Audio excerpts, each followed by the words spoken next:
ലോകത്തിലെ ഏറ്റവും മഹത്തായ സംസ്കാരം എന്ന് കരുതപ്പെടുന്നത് 3000-ലേറെ വർഷം പഴക്കമുള്ള ഈജിപ്ഷ്യൻ സംസ്കാരമാണ്.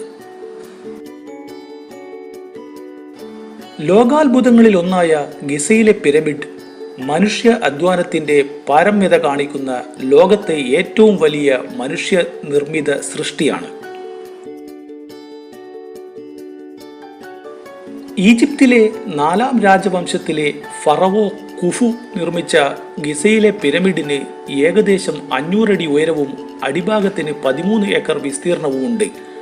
1 ലക്ഷത്തിലധികം പേരുടെ വിയർപ്പൊഴുക്കി 20 വർഷമെടുത്താണ് ഈ പിരമിഡ് പൂർത്തിയാക്കിയത്. പിരമിഡുകളിലെ ഏറ്റവും വലുതും പഴക്കമേറിയതുമാണ് ഗിസയിലെ പിരമിഡ്. പ്രാചീന കാലത്തെ 7 അത്ഭുതങ്ങളിൽ ഇന്നും നിലനിൽക്കുന്ന ഒന്നാണിത്.